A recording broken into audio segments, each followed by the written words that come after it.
All right, hey guys, Carissa here. So many of you have been asking me for classes, so I'm going to do an impromptu one right now, and I'm going to get us into split pose, okay? So go ahead and come behind your swing.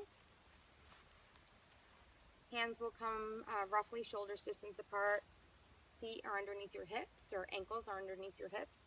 Soft bending in the knees, so you're hinging out to a nice long spine. And try not to use the term flat back because remember our back actually has some natural curvatures to it. So you have an inward curve at the low back, so you got to stick your booty out, not too much, it's not excessive. And you have a slight outward curve at the middle back. A slight inward curve at the back of the neck. Try to make sure that you're pulling up on the thumbs and pulling down on the pinky side of the hand enough to keep the palms, even though fingers are clasped, facing the ground.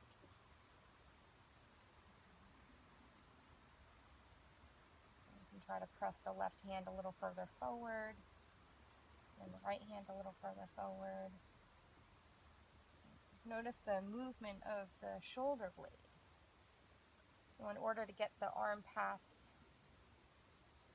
90 degrees, shoulder blade needs to rotate upward. Those who take my classes know I'm a stickler for it. So push down and go ahead and stand up. You'll hold on to the fabric. I want you to make sure that you can stand comfortably on one foot before you just throw the foot into the swing. So you're going to take the back of the right ankle, place it into the swing. Make sure the swing is directly underneath your ropes so it's not pulling you forward or pulling you back. Now here's an opportunity to really refine the alignment of the pose. And so this essentially is standing big toe.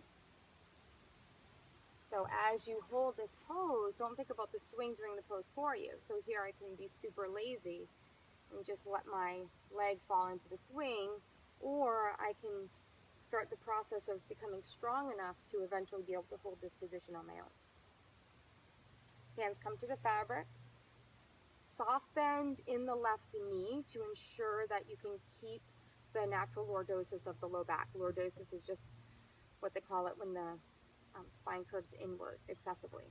Okay, so or even not excessively. So the hip creases here, I always like to point out, should be parallel to the top of your mat. I'm really picky about alignment. So I want you to take time, even if you think you're there, to reassess. So your right sitting bone is angled straight down towards the floor. Hands come onto the fabric and you'll start to hinge, keeping that neutral spine. So you don't want to flex the spine. And I'll come in front of the swing to show you what that looks like.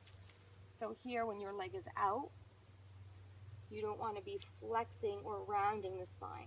So when I do that, you can see how the arch in my lower back has disappeared. You also don't want to be excessively extended, right, where the curve, and unfortunately I know how to demonstrate that really well. I've been struggling with the curves of my spine my whole life, right, but that's where it just becomes this big sort of banana back, and you're spilling your guts, you're disengaged. Okay?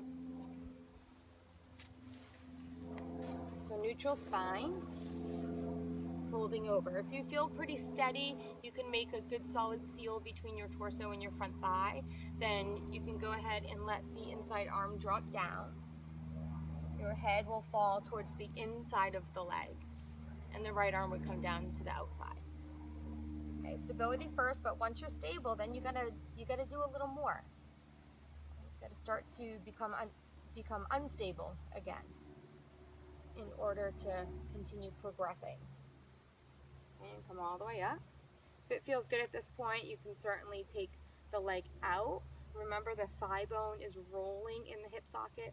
That's the only reason the knee and the toes are turning up. It's following the lead from the hip.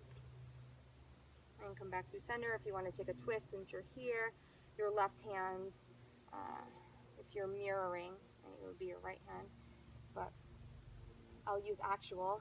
Left hand to outside of the right swing, right arm reaching back. And notice if your right hip is hiking, you want the outer hip crease level with the inner hip crease, right, on the right side. It's super specific, super precise.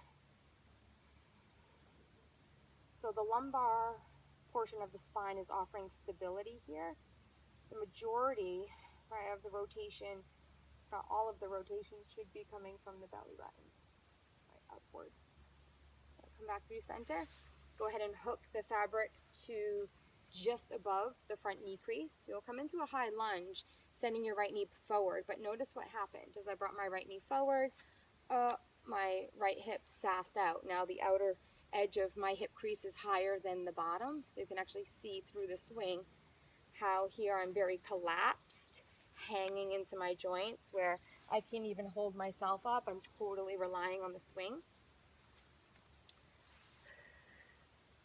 Okay, so hands can certainly come up, offer you that stability in order to create the space. So hips are level.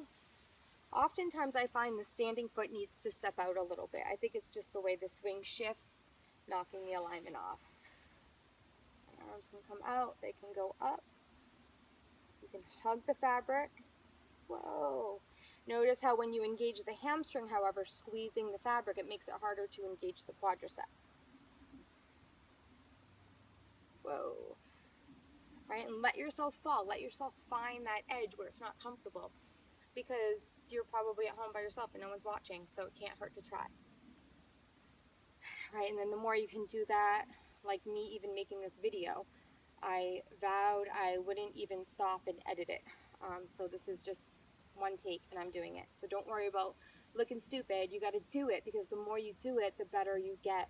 Right? It's like the only way to get better is to practice. There's at least always one preach in every class, so that's it. All right, you're going to come forward to that high lunge position again, and this time I want you to start to drop your back knee. So you're just going to soften it. I don't want you to land it all the way to the ground, right? Because here again, you can become totally disengaged. Not like nothing's working. Everything is super passive here. Like a breeze could come and knock me off. So go slow. The slower you move, the more information you can gather. I love that from Johnny. Okay, Johnny Gillespie, balance athlete. So here the thigh bone is extending. So your glute max, that's what gives the booty the shape, right? The glute max, who gets most of the attention, is firing to forcefully send the thigh bone back. Knees soft. If you feel like you need a deeper stretch, right, a little bit more, you can bring your left hand up. Right hand can come onto the right hip, add like a little weight. Keep toning the low belly back. I love that cue from Elizabeth of the Rooted Collective. Another amazing opportunity I had to learn the art of bar from very, very knowledgeable, experienced teachers. So love it there. Check it out, Market Street in Portland. All right, that can be kind of intense. Come around. I'm going to turn my back to you just for a second, just so I can put my left foot in the swing. And then I can turn myself around. Pull the heel in towards the butt. And along the same lines, what you just did with the front knee hooked, you're going to take that same lunge here and keep pulling the low belly back, forcefully extending the thigh bone. So you're going to feel your glute, right? You're going to feel your glute fire. Kick it back. Knee is soft. Arms come out. Arms can come up. Super engaged. I'm going to show you what it looks like to be not engaged. I hope I don't fall. Yeah, that's a lot of pull. It feels like a good stretch, but I'm feeling it where I don't want to be feeling it, and that's close to the attachment sites. So that is likely to tell me that I'm stretching more connective tissue. and we only re-lengthen connective tissue. Okay. All right, dancer pose, standing. Arms are going to come out. I'm going to take the two ends of the swing and just pinch them together like one. And then with your hands on the ropes, I always use one potato, two potato. I don't even know if that exists anymore. Put one fist over the other. You want to make sure you're not just flaring the ribs. Okay, so you have muscles, right, that live between your ribs. They're called accessory muscles of respiration. So as you inhale, they can actually put more space between the ribs, letting the lungs inflate a little bit more. And when you exhale, it's like forcing, it's a forceful exhale, breathing like every last bit of air out. So guys, just by sitting at your desk, right, breathe.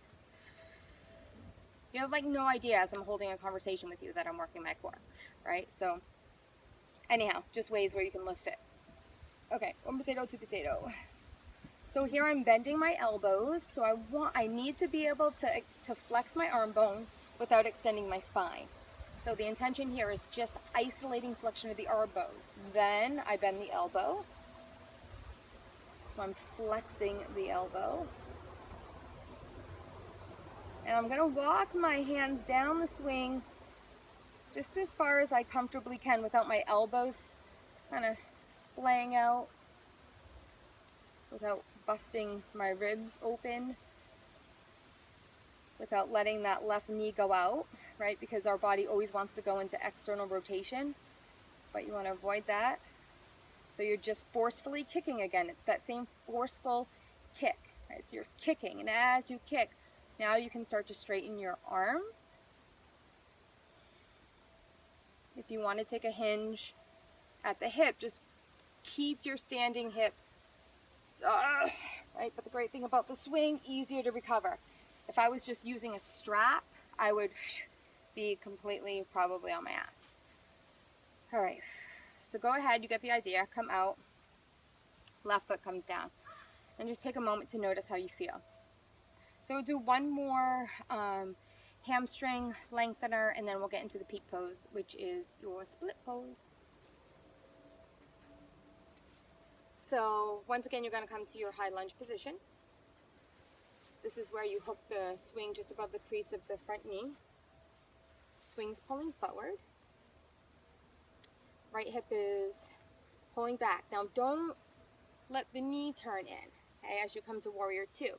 So I need to land that back foot. It's an adjustment of the back leg, right? Adjustment of the pelvis, in the sense that the front thigh is externally rotating kind of in the hip socket. So that pose, it's really like you're here, right, essentially, with that front leg. So lunge, warrior two. And you can start to reach your body through the swing. Some people, are like, oh, but you're cheating because you're holding on to something. But again, you're working on not dumping, not just dumping, and this is what it looks like to just dump and hang into it. I'll see if I can. Okay, so here I am just kind of dumping. The swing's holding me. I'm holding my own here. I'm just using it to support. I'm in warrior two. I'm still staying lifted. I'm not letting any more of my weight dip down into my hips. I'm trying to keep my upper body so long, extended through both sides. My right elbow is pushing against my knee just to avoid the internal rotation of the thigh bone. So I'm using this elbow as a reminder. Oftentimes if you land on top, it's wicked easy to just hang out here. So bring it to the inside. Create some space between your head and your tailbone, but don't overly extend. So this is one, again, where a lot of yogis tend to overextend. You bend from the wrong area. So you don't want to spill your guts. Okay, keep the lower belly toning. And you're going to feel the right side. It's the right side of your body that's doing a dip down. And as the right side dips down, then the left side lifts up. Okay, I know you're probably like in this position trying to look at whatever you're watching and being like, what the hell is going on? And the more you do it, the more sense it will make. So here, if you have a little further to go, hopefully your feet aren't as dirty as mine are. You'll take your peace fingers, slice them between your big toe and your second toe. Okay guys, I should totally be using my computer for this. My storage just ran out, so I had to delete some stuff. Glad I'm not going live. Alright, so here you are in that side angle. And really the work here is just to get the feeling of knee extension, activating the quad, lengthening the hamstring in a way that's supported. And come on back. Alright, you're ready for peak pose, split pose. So back of your ankle is going to come into the swing, hands come onto the fabric, and just like you do for your front lunge, you're going to start to send your right leg forward. Is that right? Send your right leg forward. So now you're on the ball of the back foot. It's just like high lunge, except your front leg is straight, not bent. Okay, so hinge forward. Now the key here is to make sure you have equal strength, equal flexibility. So here, if I'm just flexible, I'm going to have a real hard time coming back up. I'm going to have to use everything I have on the swing to lift myself up. Okay, but if I'm also too rigid, right, then I'm putting tension in. So here I'm like death grip. I'm better off to back off, be stable, and then find a little bit more freedom, a little bit more ease with the upper body and the leg. So you're pulling forward, but again, the leg, right, it's engaged. Now to come back, oh, right, you got to really start to pull back. So even these little pull up, pull together and out. Super, super good. All right, hope you got what you needed. Do the other side, and I'll see you next time.